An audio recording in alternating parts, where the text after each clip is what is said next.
Dhanesh doctor. എല്ലാവർക്കും നമസ്കാരം. IFPHന്റെ 2019 പ്രതിദിന സൂം വെബിനാറിലേക്ക് എല്ലാവരെയും സ്വാഗതം ചെയ്തുകൊള്ളുന്നു.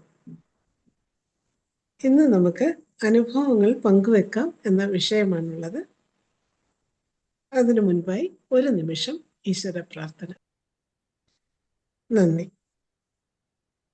ഇന്ന് നമുക്ക് അതിഥികൾ ഹോമിയോപ്പതി സ്നേഹികൾ, വിദ്യാർത്ഥികൾ, ഡോക്ടർമാർ തന്നെയാണ്. ഓരോരുത്തരും അവരവരുടെ അനുഭവങ്ങൾ പങ്കുവെക്കുന്നതിന് ഒന്ന് തയ്യാറായിരിക്കണം. ഇതിൽ വന്നിട്ടുള്ള എല്ലാവരും അതിൽ പങ്കെടുക്കണം. ഒരു കേസെങ്കിലും ഒന്ന് പറഞ്ഞ് മറ്റുള്ളവർക്ക് പകർന്നു കൊടുക്കണം. ഇതിന് ആമുഖമായിട്ട് സംസാരിക്കുന്നതിന് ധനേഷ് ഡോക്ടറെ ക്ഷണിച്ചു കൊടുക്കും. നന്ദി മറിയാമ്മ ഡോക്ടറെ. നമ്മൾ IFPH നടത്തി വരുന്ന ആഴ്ചയിൽ ഒരു ദിവസമെങ്കിലും ഇങ്ങനെ ഒരു പരിപാടി വേണമെന്ന് പല ആൾക്കാരും അഭ്യർത്ഥിച്ചിരുന്നു. കാരണം ഇതുവരെ സംസാരിക്കാത്ത പലർക്കും സംസാരിക്കാൻ കൂടെയുള്ള ഒരു അവസരമാണ്. അവരെ നല്ലൊരു ഫാക്കൽറ്റി ആയിട്ട് വളർത്തുന്നതിൻ്റെ ഒരു ഭാഗമായിട്ട് തന്നെ നമ്മൾ ഉപയോഗിക്കാനാണ് ഈ ഒരു സെഷൻ വെക്കുന്നത്. അതുകൊണ്ട് ഇത് തുടർച്ചയായിട്ട് ഇനി എല്ലാ ആഴ്ചയിലും ഒരു ദിവസമെങ്കിലും നമ്മൾ വെക്കുന്നതായിരിക്കും. അതിനു വേണ്ടി നിങ്ങൾ എല്ലാവരും തയ്യാറെടുക്കണം. ഒരു പനിയാണെങ്കിലും മതി. നിങ്ങളുടെ അനുഭവം പറയുമ്പോഴും നിങ്ങളുടെ കോൺഫിഡൻസ് കൂടും. ആ കോൺഫിഡൻസിലൂടെ നമുക്ക് ഹോമിയോപ്പതിയെ വളർത്താൻ പറ്റും. അതുവഴി സാധാരണക്കാരിൽ ഹോമിയോപ്പതി എത്തിക്കുക എന്നുള്ള നമ്മുടെ ദൗത്യം, എല്ലാവരിലും ഹോമിയോപ്പതി എത്തിക്കുക എന്നുള്ള ദൗത്യം നമുക്ക് നേടാനാവും. ഇപ്പൊ തന്നെ ഒരു പ്രപ്പോസൽ ഇപ്പൊ സാർ പറയുണ്ടായി, IFBSന് ഒരു അന്താരാഷ്ട്ര തലത്തിലെ ഒരു കോളേജ് വരെ തുടങ്ങിക്കൂടെ എന്നൊരു ചോദ്യം നമ്മളോട് ചോദിക്കേണ്ടായി. എന്തുകൊണ്ടാണ് അങ്ങനെ ചോദിക്കുന്നത്? കാരണം നമ്മള് ലോകത്തിന്റെ ഈ പറഞ്ഞ പോലെ ഇത്രയും രാജ്യങ്ങളെ കണക്ട് ചെയ്തുള്ള സെഷനുകൾ നടത്തുന്നു. അതിൽ വരുന്നവരെല്ലാം ഒന്നിനൊന്ന് മെച്ചമാണ്, ഒരാൾ പോലും പിന്നോട്ടില്ല. അപ്പം അങ്ങനെയുള്ള ഒരു പ്രസന്റേഷനുകളുടെ പരമ്പര തന്നെ നമ്മൾ നടത്തുമ്പോൾ നമ്മുടെ കൂടെയുള്ളവരും സംസാരിക്കാൻ തുടങ്ങണം. തുടങ്ങി വരുമ്പോഴെല്ലാവരും ഇതുപോലെ ഒരു മറിയാമ്മ ഡോക്ടറെ പോലെയോ ഷൈല ഡോക്ടറെ പോലെയോ നമ്മുടെ ഇപ്പൊ ഏറ്റവും ചെറുപ്പത്തിൽ വന്നിരിക്കുന്ന നമ്മുടെ അഞ്ജിത ഡോക്ടറെ പോലെയോ ഒക്കെ ആവും. കാരണം അതുവഴിയാണ് നമുക്ക് നല്ല കോൺഫിഡൻസ്. ഇപ്പൊ തന്നെ നമ്മുടെ വേദിയിൽ നിരന്തര പ്രസന്റേഷൻ നടത്തുന്ന ഒരാളാണ് ഡോക്ടർ ജോളി. ശ്രീധരകുറുപ്പ് സാറിന്റെ കാര്യം പിന്നെ പറയേ വേണ്ട. എപ്പോഴൊക്കെ ആവശ്യമുണ്ടോ അപ്പോഴൊക്കെ സാറുണ്ട്.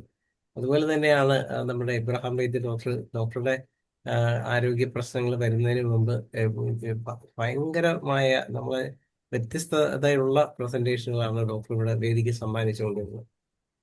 അപ്പൊ ഇന്നിപ്പോ നമ്മളിപ്പോ ഇങ്ങനെ അനുഭവങ്ങൾ പങ്കുവെക്കാവുന്ന ഒരു വിഷയത്തിൽ വീണ്ടും എത്തിച്ചേർന്നിരിക്കുകയാണ്.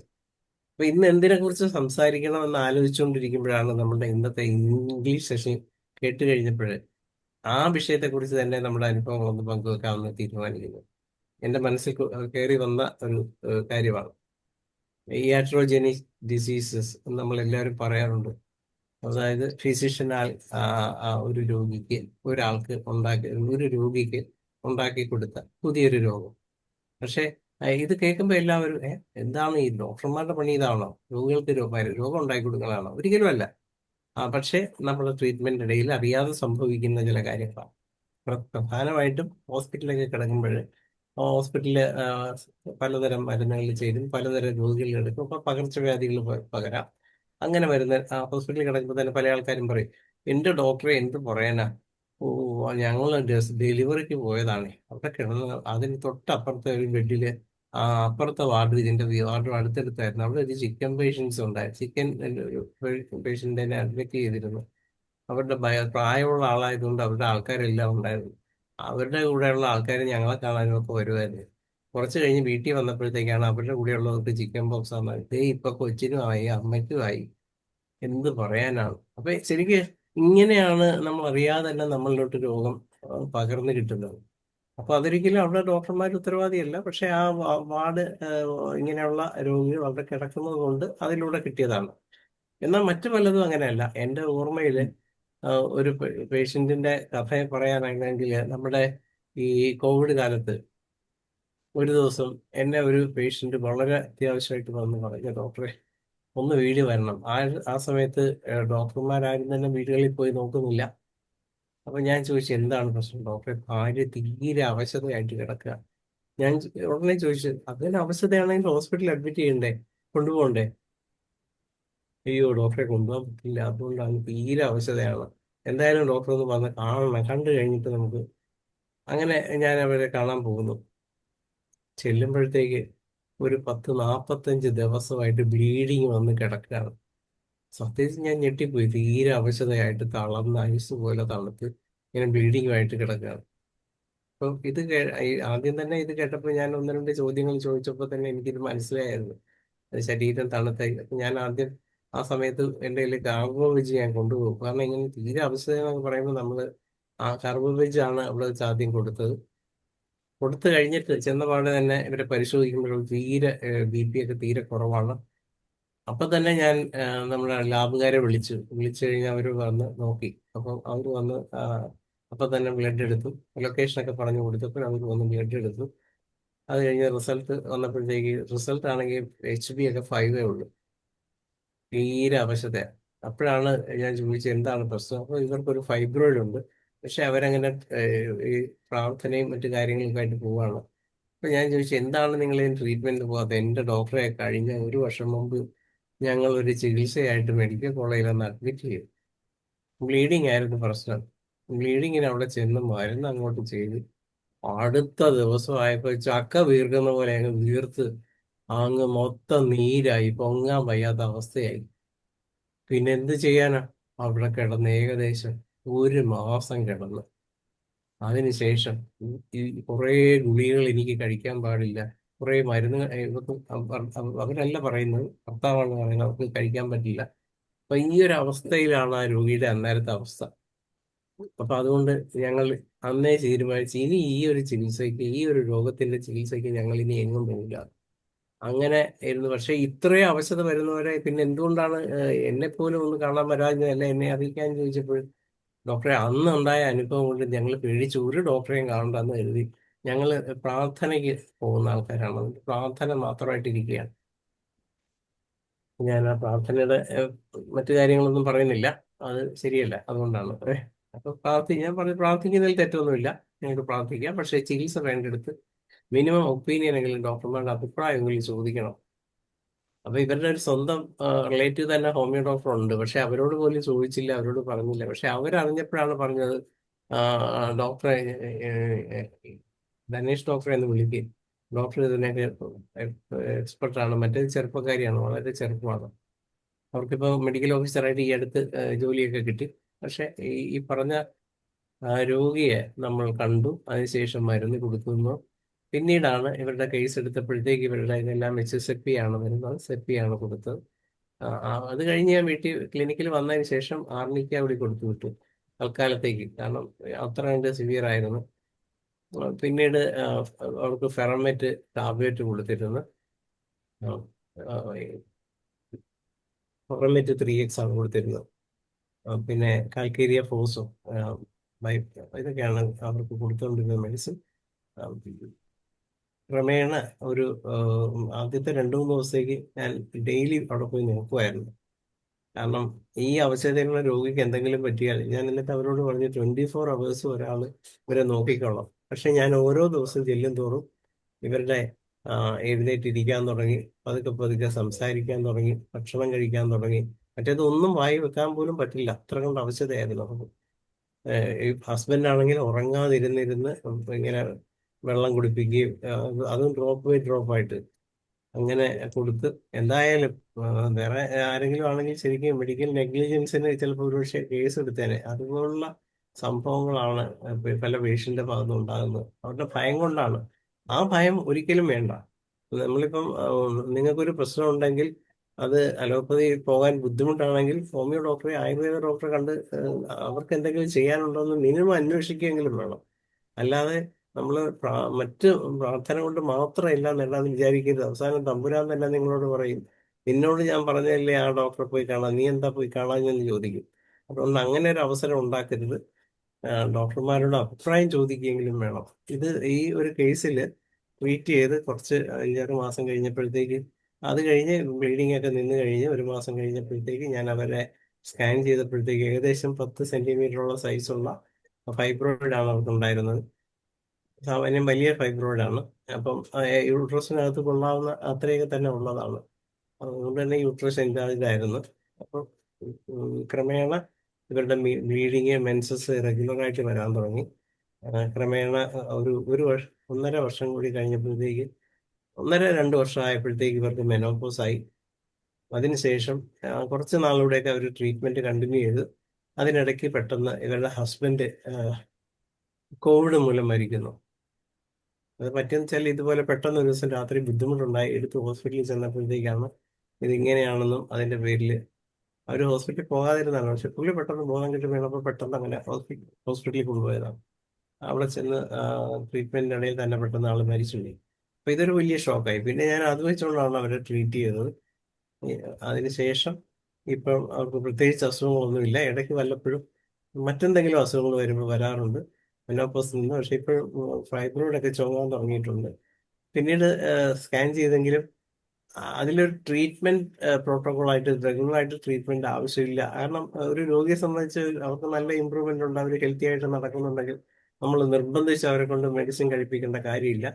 അതുകൊണ്ട് തന്നെ അവരോട് പറഞ്ഞു എന്തെങ്കിലും ബുദ്ധിമുട്ട് തോന്നുമ്പോൾ മാത്രം നിങ്ങൾ റെഗുലറായിട്ട് മരുന്ന് കഴിക്കണം, ആ സമയത്ത് വരണം. അങ്ങനെ ഇപ്പോഴേ മിക്കവാറും ഇടയ്ക്ക് വല്ലപ്പോഴും ഒരു പനി വരും.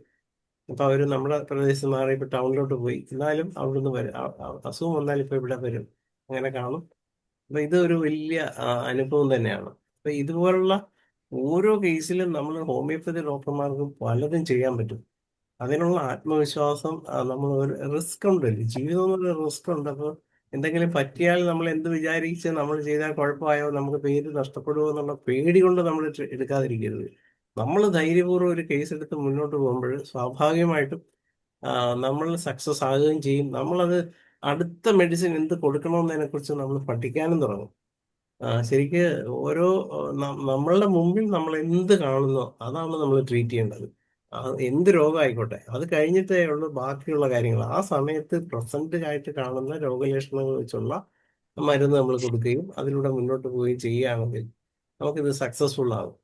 അപ്പൊ ഈ ഒരു ഇയാട്രോജനിക് പ്രോബ്ലം അല്ലെങ്കിൽ അങ്ങനെ ഉണ്ടായ ഒരു രോഗത്തെ കുറിച്ച് പറഞ്ഞുകൊണ്ടാണ് ഞാനിത് പറഞ്ഞത്. അതുപോലെ തന്നെ വേറൊരു കേസ് കൂടെ പറയാൻ ആഗ്രഹിക്കുന്നത്, ഒരിക്കൽ ഒരു ഞാൻ പണ്ട് പലപ്പോഴും പറയാറുണ്ട്, നമ്മുടെ നാട്ടിൽ അറിയപ്പെട്ടിരുന്നത് ചിക്കൻ ബോക്സിന്റെ വിദഗ്ധൻ എന്നുള്ള രീതിയിലായിരുന്നു. അപ്പൊ അങ്ങനെ പല പേഷ്യൻസിനെയും ട്രീറ്റ് ചെയ്യുന്നുണ്ടെങ്കിൽ ഒരു ദിവസം നമ്മുടെ ഒരു ഫ്രണ്ട് മെഡിക്കൽ ഓഫീസറാണ്, ഹോമിയോപ്പതി അല്ല, ഡോക്ടർ എന്നെ വിളിച്ചിട്ട് പറഞ്ഞു എൻ്റെ ഒരു പേഷ്യന്റിനെ ഞാൻ അങ്ങോട്ട് വിടുന്നുണ്ട്. അപ്പോൾ പേഷ്യന്റ് വന്ന് ഞാൻ ചോദിച്ചപ്പോഴത്തേക്ക് പറഞ്ഞു, ഡോക്ടറെ ഞങ്ങൾ 2 ആഴ്ചയായിട്ട് മരുന്ന് കഴിച്ചുകൊണ്ടിരിക്കുകയായിരുന്നു. പക്ഷെ ഇപ്പൊ നോക്കിയപ്പോൾ മേത്തൊക്കെ കുരുക്കള്, ചിക്കൻ ബോക്സ് ആണ്, അങ്ങനെ സാധ്യതയുണ്ടെന്ന് പറഞ്ഞ ഡോക്ടർ പറഞ്ഞെന്ന് പറഞ്ഞു. ഞാൻ ഒരു ദിവസം മരുന്ന് കൊടുത്തു. അടുത്ത ദിവസം നോക്കിയപ്പോഴാണ് ഇതെല്ലാം ശരിക്ക് കൊമളയായിട്ട്, ചിക്കൻ ബോക്സിന്റെ എറപ്ഷന്റെ രീതിയല്ല, ശരിക്കും ബ്ലിസ്റ്റേഴ്സ് പോലെ വന്നിരിക്കുന്നു കൊമള, മറ്റേ ചിക്കൻ ബോക്സിന്റെ ടൈപ്പും അല്ല. അപ്പോഴേ എനിക്ക് മനസ്സിലായി ഇത് ആന്റിബയോട്ടിക്കിന്റെ അലർജിയാണ്, അതിന്റെ ഒരു ഭാഗമായിട്ടുണ്ടായ ഒരു യാട്രോജനിക് പ്രോബ്ലം ആണ്. ഞാൻ അപ്പം തന്നെ എനിക്ക് ചെയ്യാവുന്ന ഒരു കാര്യം, അന്ന് ഈ മൊബൈലുള്ള ഒരു കാലമല്ല, ഞാൻ നേരെ ഈ ഡോക്ടറെ വീട്ടിൽ ചെന്നു. ഡോക്ടറോട് പറഞ്ഞു, ഡോക്ടറെ നമ്മൾ വിട്ട പേഷ്യന്റ്, അയാളുടെ പ്രശ്നം ഇതല്ല, ഇതൊരു തീ പൊള്ളിയതുപോലുള്ള കമളങ്ങളാണ് വന്നിരിക്കുന്നത്, അത് ആന്റിബയോട്ടിക്കിന്റെ ഒരു റിയാക്ഷൻ ആയിട്ടാണ് എനിക്ക് തോന്നുന്നത്. അപ്പൊ നമുക്ക് എന്താ ചെയ്യാവുന്നത്? അപ്പൊ ഡോക്ടർ പറഞ്ഞു, അത് അങ്ങനെയാണെങ്കിൽ ഞങ്ങൾ തന്നെ ആ പേഷ്യന്റിനെ നേരെ മെഡിക്കൽ കോളേജിൽ കൊണ്ടുപോകാം. അങ്ങനെ അവര് ഹോസ്പിറ്റലിൽ, ഡോക്ടർമാരുടെ ആ ഹോസ്പിറ്റലിലുള്ള മറ്റു ഡോക്ടർമാർ, കാരണം ഇവരെല്ലാം നമ്മളെ കാണുന്നത് അവരെ പോലെ അവരിൽ ഒരാളായിട്ട് തന്നെയാണ്. അതാണ് നമുക്ക് കിട്ടുന്ന ഏറ്റവും വലിയൊരു അംഗീകാരം കൂടിയാണത്. അതുകൊണ്ട് തന്നെ ഞാൻ അങ്ങനെ ചെയ്തപ്പോഴും അവരുടെ അപ്പുറത്തെ ഡോക്ടർ, 2 ഡോക്ടർമാർ ഒന്നിച്ച് വേറൊരു ഡോക്ടറും കൂടി ആയിട്ട് ഈ പേഷ്യന്റിനെ വീട്ടിൽ ചെന്ന് അവരുടെ കാറിൽ കയറ്റി നേരെ മെഡിക്കൽ കോളേജിൽ കൊണ്ടുപോയി അവിടെ ബേൺസ് വാർഡിൽ അഡ്മിറ്റ് ചെയ്ത്, അതിന്റെ സ്കിന്നിന്റെ ഡോക്ടർമാരാണല്ലോ, അവർ നോക്കിയിട്ട് ബേൺസ് ട്രീറ്റ് ചെയ്യുന്ന രീതിയിലാണ് ട്രീറ്റ് ചെയ്തത്. എന്തായാലും ഏകദേശം 2 ആഴ്ച കഴിഞ്ഞപ്പോഴത്തേക്ക് പേഷ്യന്റ് രക്ഷപ്പെട്ട് നാട്ടിൽ വന്നു. അത് ഏകദേശം 1 മാസം കൊണ്ടായിരുന്നു ഏകദേശം നല്ല മാറ്റം വന്നു. അപ്പൊ ഇങ്ങനെയുള്ള കാര്യങ്ങളിൽ നമ്മൾ ഫിസിഷ്യൻ എന്നുള്ള രീതിയിൽ നമ്മൾ ഒരിക്കലും അവരെ കുറ്റം പറയുകയോ അവരുടെ പേര് ദോഷം ഉണ്ടാക്കുകയല്ല ചെയ്യേണ്ടത്. നമ്മൾ നമുക്ക് ചെയ്യാവുന്ന രീതിയിൽ ഇതിങ്ങനെ സംഭവിച്ചതാണ്, അത് ആർക്കും സംഭവിക്കാവുന്നതാണ്. മെഡിസിൻ ഒക്കെ ചെല്ലുമ്പോൾ ചിലപ്പോൾ അങ്ങനെ അങ്ങ് വരാം. അപ്പൊ അത് അവരെ പേഷ്യന്റിനെ കൂടുതൽ പാനിക് ആകുന്നതിന് പകരം ആ ഡോക്ടറെ വിളിച്ച് പറഞ്ഞിട്ട് ആ ഡോക്ടറുടെ സപ്പോർട്ട് കൂടി ചെയ്യുകയാണെങ്കിൽ അവർക്ക് നമ്മളോടും ബഹുമാനം ഉണ്ടാകും, നമുക്ക് അവരോടും ബഹുമാനം ഉണ്ടാകും. ഹോമിയോപ്പതിക്ക് നല്ല പേരും കിട്ടും. ഇതാണ് എനിക്ക് ഈ കേസുകളോടനുബന്ധിച്ച് പറയാനുള്ളത്. ഇനി മറ്റു കാര്യങ്ങളിലോട്ട്, മറ്റുള്ളവരുടെ ഭാഗം. നന്ദി ധനേഷ് ഡോക്ടർ. ഡോക്ടർ ആയാലും വളരെ അത്ഭുതകരമായ 2 കേസ് നമുക്ക് പറഞ്ഞു തന്നു. ഇനി ഇനി ആരെങ്കിലും സ്വന്തം മനസ്സാലെ വരുന്നുണ്ടെങ്കിൽ ഹാൻഡ് റൈസ് ചെയ്യുക, അല്ലെങ്കിൽ ഓരോരുത്തരെയായിട്ട് വിളിക്കാം. ഹാൻഡ് റൈസ് ചെയ്താൽ അഡ്മിറ്റ് ചെയ്യാം. ശ്രീധരൻ സാർ റെഡി ആയിട്ടിരിപ്പുണ്ട്. അത് ഹാൻഡ് റൈസ് ചെയ്താൽ ശ്രീധരക്കുറുപ്പ് സാറ് സംസാരിക്കാം. കേൾക്കാമോ? കേൾക്കാം സാറേ. ഞാൻ എൻ്റെ തന്നെ ഒരു അനുഭവം പറയാം. ഞാൻ ഒരു 35 വർഷമായിട്ട് ഡയബറ്റീസാണ്. എന്നാൽ എനിക്ക് 1999 എനിക്ക് കാട്രാക്ട് അങ്ങ് വന്നു. കാട്രാക്ട് വന്ന് 2 കണ്ണിനും വന്ന് ഓപ്പറേഷൻ ചെയ്യണമെന്ന് തീരുമാനിച്ചു. അത് അടുത്തുള്ള മെഡിക്കൽ കോളേജിൽ കോളേജിന്റെ പേരൊന്നും പറയുന്നില്ല, കാരണം അത് നമുക്ക് ഒരുപാട് ഇത് വരും, അതുകൊണ്ട് പേര് പറയില്ല. അവിടെ ചെന്ന് കഴിഞ്ഞിട്ട് എന്നെ ഓപ്പറേഷൻ അഡ്മിറ്റ് ചെയ്തു, കണ്ണിന്റെ ലെൻസ് ഇടാനായിട്ടാണ്. അന്ന് ഇന്നത്തെ കൂട്ടുള്ള ഇതൊന്നുമില്ല, അമേരിക്കൻ ലെൻസ് ഒക്കെ ഉള്ളൂ, അധികം ഇവിടെ അത്ര പ്രചാരത്തിൽ ആയി വരുന്നേ ഉള്ളൂ. ഏതായാലും അവിടെ അഡ്മിറ്റ് ചെയ്ത് കഴിഞ്ഞ് അന്നേരം ഓപ്പറേഷൻ്റെ ഡേറ്റ് 2 ദിവസം കഴിഞ്ഞാണ് കിട്ടിയത്. അന്നേരം അഡ്മിറ്റ് ചെയ്ത് ഒരു ഡബിൾ റൂമാണ് കിട്ടിയത്, സിംഗിൾ റൂം ഇല്ലായിരുന്നു. ഡബിൾ റൂം അഡ്മിറ്റ് ചെയ്ത് കഴിഞ്ഞ് ഏതായാലും പറഞ്ഞ ഡേറ്റിൽ തന്നെ എനിക്ക് ഓപ്പറേഷൻ ചെയ്ത് കഴിഞ്ഞപ്പം എനിക്ക് കണ്ണ് അതങ്ങോട്ട് അത് കഴിഞ്ഞിട്ട് 2 ദിവസം മരുന്നൊക്കെ ഒഴിക്കണമല്ലോ. എങ്ങോട്ടും പോകരുത്, പൊടിയടിക്കരുത്, കുടിക്കരുത്, വെയിലത്ത് നോക്കരുത് എന്നൊക്കെ പറയും. അത് കഴിഞ്ഞ് എന്നിട്ടങ്ങ് കുറയുന്നില്ല, ഇത് കൂടുക, വേദന അങ്ങ് കൂടുക ദിവസവും. വീണ്ടും 3-4 ദിവസം കഴിഞ്ഞപ്പോൾ ഡോക്ടറെ അടുത്ത് ചെന്നപ്പോൾ പറഞ്ഞു അത് കൺജങ്ക്റ്റിവൈറ്റിസാണ്.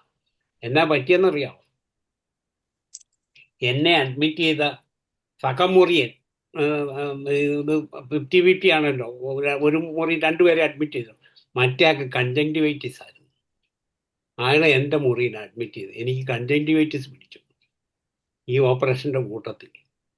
ഏതായാലും എൻ്റെ കണ്ണു പോയില്ലെന്നും പറഞ്ഞാൽ ഭാഗ്യം കൊണ്ട് കണ്ണുപോയില്ല, അല്ലെങ്കിൽ കണ്ണുപോയത്. ഒന്നാമത്തെ എക്സ്പീരിയൻസാണ്. നമ്മൾ എന്നാ വടി കൊടുത്ത് അടിമേടിക്കുന്ന മാതിരി ചിലപ്പം അലോപ്പതി ഹോസ്പിറ്റലിൽ ചെന്ന് കഴിഞ്ഞാൽ നമ്മൾ ചിലപ്പം രോഗങ്ങൾ വിലക്ക് മേടിച്ചുകൊണ്ടും പോരേണ്ടി വരും. അതിൻ്റെ ഒരു ഇത് എക്സ്പീരിയൻസ് പറഞ്ഞ.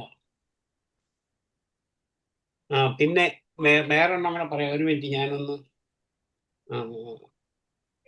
ഞാൻ അങ്ങോട്ട് വിളിക്കാവേ. ഓക്കെ. അപ്പം അന്നേരം വേറൊന്ന്, ഒരിക്കൽ ഒന്ന് നിർത്തിക്കോട്ടെ, വിളിക്കാമെന്ന് പറഞ്ഞിട്ടും കേട്ടില്ല.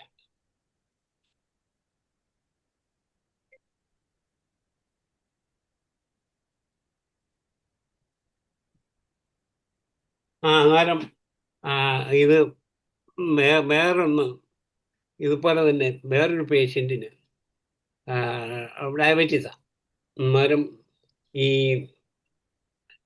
ഏതോ ഇതിന് ആൻറ്റിബയോട്ടിക്സ് കഴിച്ച് ഗാസ്ട്രിക് അൾസറായി. അപ്പം അന്നേരം ഗാസ്ട്രിക് അൾസറായി കഴിഞ്ഞപ്പോൾ ഒരു 10-80 വയസ്സ് പേഷ്യൻറ്റിന് പ്രായമുണ്ട്. എങ്ങാണ്ട് നടും തന്നെ വീണ് ഹിപ്പ് ജോയിൻറ്റിന് പൊട്ടലായത്. അന്നേരം ഈ ആൾക്ക് ഹീമോഗ്ലോബിൻ കുറവാണ്. കുറഞ്ഞു കഴിഞ്ഞിട്ട് എന്നും ബ്ലഡ് കയറ്റണം, എല്ലാ മാസത്തിലും 2 പ്രാവശ്യം ബ്ലഡ് കയറ്റണം. ബ്ലഡ് കയറ്റി എന്താണെന്നും ടെസ്റ്റ് ചെയ്തിട്ടെങ്കിലും മനസ്സിലാകുന്നില്ല. അവസാനം ഒരിടത്ത് വേറൊരു ഹോസ്പിറ്റലിൽ മാറി ചികിത്സിച്ചപ്പോൾ ഒരു ഡോക്ടർ പുതുതായിട്ട് വന്ന ആളെല്ലാം പറഞ്ഞു മല എങ്ങനെയാ പോകുന്നതെന്ന് ചോദിച്ചു. അന്നേരം പറഞ്ഞു ഈ കറുത്ത കളറിലാണ്. അതായത് ഈ വിറ്റമിൻ ഗുളികകൾ കഴിക്കുന്നുണ്ട്, ഈ അയൺ ഗുളികകൾ, അതുകൊണ്ടായിരിക്കുമെന്ന് ഡോക്ടർമാർ വിചാരിച്ചു. അങ്ങനെ 2 ആഴ്ച നിർത്തിയിട്ട് നോക്കാൻ പറഞ്ഞു. നോക്കിയപ്പം കറുത്ത മരം പോകുന്നു. അന്നേരം ഗാസ്ട്രോസ്കോപ്പി നോക്കിയപ്പം ബ്ലീഡിങ് എന്താ gastric ulcer, bleeding gastric ulcer. ഈ എൻഡോസ്കോപ്പിയാ ഇൻഡോസ്കോപ്പി. എൻഡോസ്കോപ്പി ചെയ്തപ്പം ബ്ലീഡിങ് ഈ ഇതാ 3 അട്ട കടിച്ച മാതിരി. അവസാനം അത് ഹോമിയോപ്പതി വന്നപ്പം അത് ആദ്യം കുറച്ച് നാൾ ഏതാണ്ട് കൊടുത്തു. അതുകൊണ്ട് ഇച്ചിരി കുറവ് കിട്ടി. അന്ന് 4.5 വരെ വന്നു ഹീമോഗ്ലോബിൻ. അത് കഴിഞ്ഞ് കുറേശ്ശെ നമ്മുടെ മരുന്നും ഒക്കെ കൊടുത്ത് ഇതിനുള്ള ഈ നല്ല ഈ ഡയറ്റും ഒക്കെ അറേഞ്ച് ചെയ്ത് കഴിച്ച് ഇപ്പം 11.5 ഉണ്ട് ഹീമോഗ്ലോബിൻ. മറ്റേ നടക്കുമ്പം തലകറങ്ങി താഴെ വീഴുമായിരുന്നു, അതൊക്കെ നിന്നു. അന്നേരം പലപ്പോഴും നമ്മൾ ആശുപത്രിയിൽ പോയാൽ മടി കൊടുത്തിട്ട് അരി മേടിക്കുന്ന മാതിരി ഒരു രോഗം കൊണ്ട് പോയിട്ട് വേറെ രോഗവും മേടിച്ചോണ്ട് പോരേണ്ടി വരും. അങ്ങനെ പല അനുഭവമുണ്ട്. എനിക്ക് ഒരു ആക്സിഡന്റ് ഉണ്ടായി 2013 ഒരു ഹോസ്പിറ്റലിൽ. ഈ ഹോസ്പിറ്റലിൻ്റെ ഒന്നും പേര് പറയാൻ പറ്റിയില്ല, കാരണം അത് മോശമല്ലേ, അതുകൊണ്ട് പറയുന്നില്ല. അവിടെ ചെന്ന് അഡ്മിറ്റ് ചെയ്ത് ഒരു 6 മാസം ചികിത്സിച്ചിട്ടും എനിക്കൊരു കുറവൊന്നുമില്ല. പക്ഷേ അവിടെ നിന്ന് രാവിലെ വന്ന ഞാനിനി ഹോമിയോപ്പതി ഡോക്ടർ ആയതുകൊണ്ടാണോ എന്നറിയാൻ മേല, എന്നെ എല്ലാവരും അവിടെ അറിയുന്നവരാ. പക്ഷേ രാവിലെ പോയാൽ വൈകിട്ടേ വിടത്തുള്ളൂ. അവിടെ ഇരുന്ന് കൊതുക് കടിച്ച് എനിക്ക് ഡെങ്കു ഫീവർ പിടിച്ചു. കേൾക്കുന്നുണ്ടോ? കേൾക്കുന്നുണ്ട് സാർ. അവർക്ക് പോലും മനസ്സിലായില്ല എനിക്ക് ഡെങ്കു ആയിരുന്നു. അവസാനം ഹോമിയോപ്പതി മരുന്ന് കഴിച്ചപ്പോഴാണ് ഡെങ്കു ആണെന്ന് മനസ്സിലായതും അതോടെ അത് പിന്നെ ഞാൻ ഹോസ്പിറ്റലിൽ പോക്ക് കുറച്ചു. ആകുന്ന എത്രയും പോവുകയില്ല. വല്ലപ്പോഴും ടെസ്റ്റ് ചെയ്യാൻ രോഗനിർണയത്തിന് വേണ്ടി മാത്രമേ പോകുള്ളൂ, അല്ലാതെ പോവുകയില്ല. ഇതൊക്കെ ഈ വലിയ സൂട്ടും കൂട്ടുമൊക്കെ. പിന്നെ ഒരു പ്രാവശ്യം വന്നപ്പം വൈറൽ ഫീവർ പിടിച്ചു, എനിക്ക് ബോധക്കേട് വന്നു. അത് ഒരു ഹോസ്പിറ്റലിൽ ചെന്നു. അവിടെ ചെന്ന് അവർ ടെസ്റ്റിങ്ങിനുള്ള ഈ ടെസ്റ്റ് ഡോസ് എടുക്കുമല്ലോ, എടുത്തു കഴിഞ്ഞിട്ട് അതിന് നമ്മളെ ഈ കുത്തുമ്പം ചുറ്റിനും ഈ തടിച്ചു പോകുമല്ലോ. അന്നേരം റിയാക്ഷൻ ഇതാണ്. നേഴ്സുമാർ നോക്കിയില്ല, അവരങ്ങ് എടുത്തു കഴിഞ്ഞപ്പോൾ എനിക്കറിയാം ഇത് പോകുന്നിടത്തോളം എല്ലാം ചൊറിക്കുകയും ഈ ചൂടിങ്ങനെ കയറുന്ന മാതിരി ഇങ്ങനെ കയറിക്കൊണ്ടിരിക്കുക. ഞാൻ പറഞ്ഞു അത് ഡോക്ടറോട് ചോദിക്കണമെന്ന്, നമ്മൾ ചത്തു കഴിയും.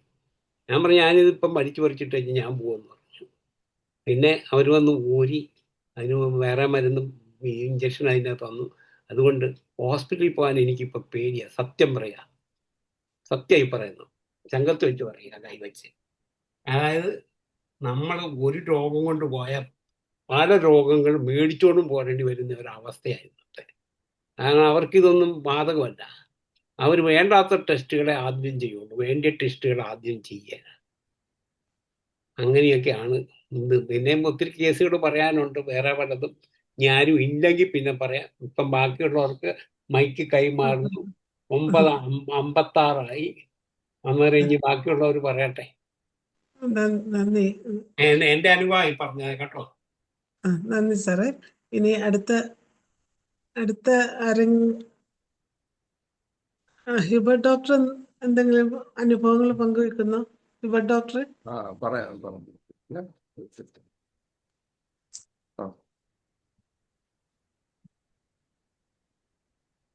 ഞാനിപ്പോൾ കുറച്ചു നേരത്തെ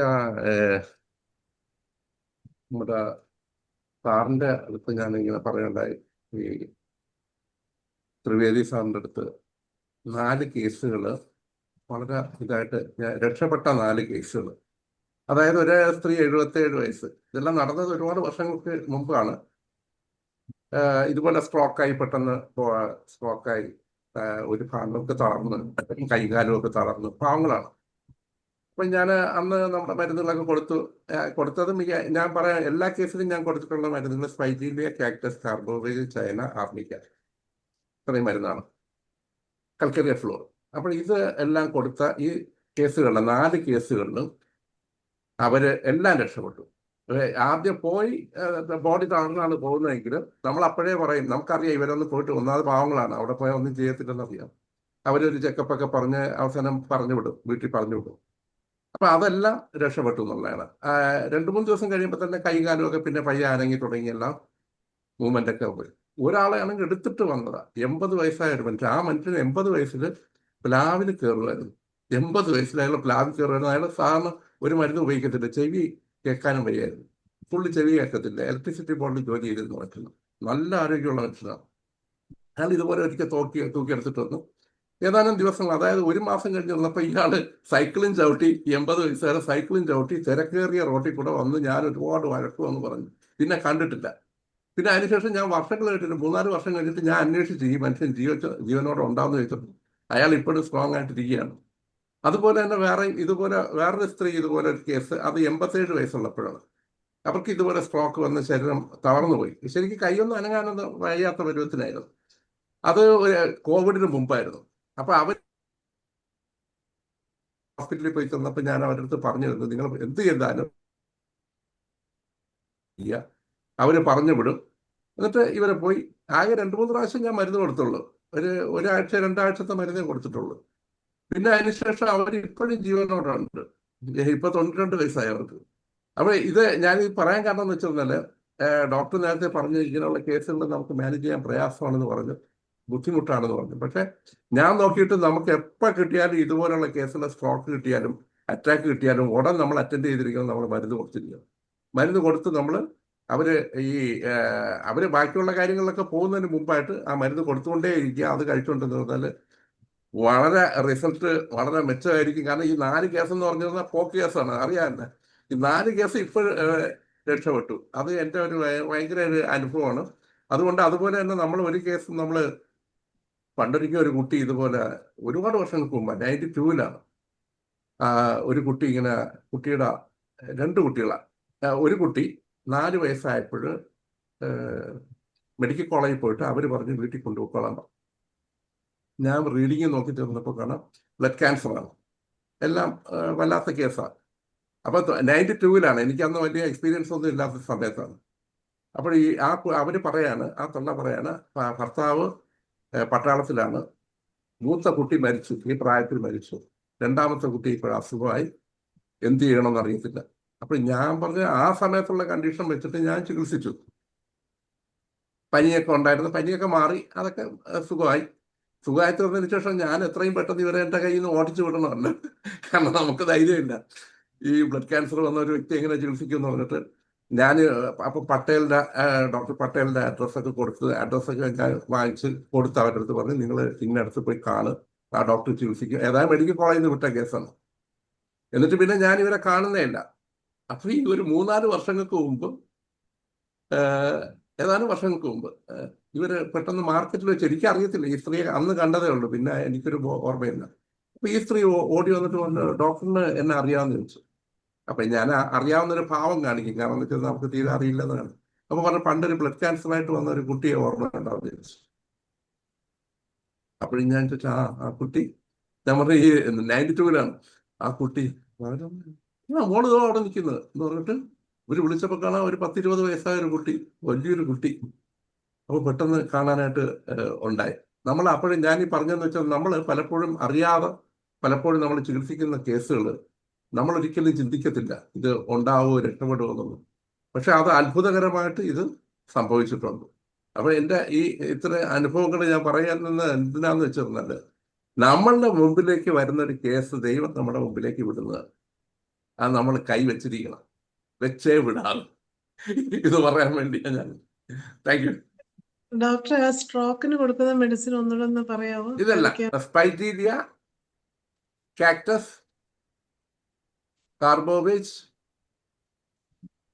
ചൈന, ആർണിക്കോടവും കൽക്കറിയ ഫ്ലോറും എന്റെ പൊട്ടൻസി എന്തൊക്കെയാ?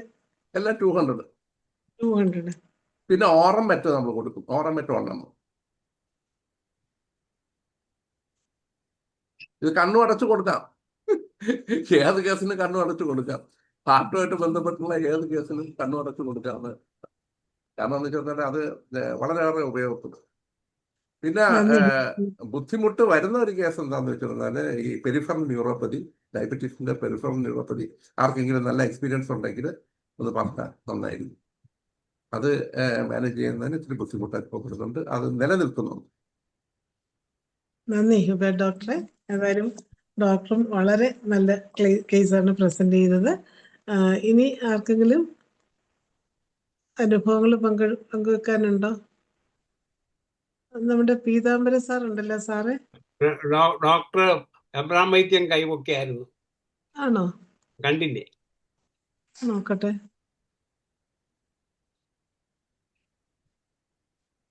എബ്രഹാം വൈദ്യ ഡോക്ടർ ഹാൻഡ് റൈസ് ചെയ്തിട്ടില്ല. നേരത്തെ ഇതായിരുന്നു. ഉണ്ടായിരുന്നു ഹാൻഡ് റൈസ് ചെയ്തു.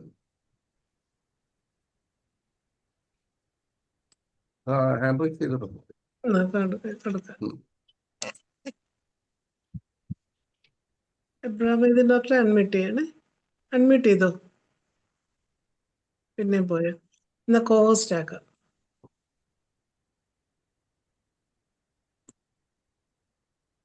ഇനി അൺമ്യൂട്ട് ചെയ്തേരെ. ഹലോ, കേൾക്കുന്നുണ്ടോ? കേൾക്കുന്നുണ്ട്. കേൾക്കുന്നു. അപ്പം ഞാൻ ഹ്യൂബർട്ട് ഡോക്ടർ പറഞ്ഞ ഒരു കാര്യത്തിൽ തുടങ്ങുക. ഒരു ഏത് കേസ് നമ്മുടെ അടുത്ത് വരുന്നത് ദൈവം പറഞ്ഞു വിടുന്ന ഉള്ള വളരെ സത്യമാണ്. നമുക്ക് എനിക്ക് ഗുരു നിത്യചരിത്രമായിട്ട് വളരെ അടുപ്പമുണ്ടായിരുന്നു. പുള്ളിക്ക് മരിക്കുന്നതിന് തൊട്ടു മുമ്പ് എനിക്ക് കുറച്ച് വളരെ നല്ല പ്രയോജനമായ സംഗതികൾ പറഞ്ഞതു. അതിൽ പറഞ്ഞിരുന്ന കാര്യങ്ങൾ ഈ രോഗിയുടെ ഒരിക്കലും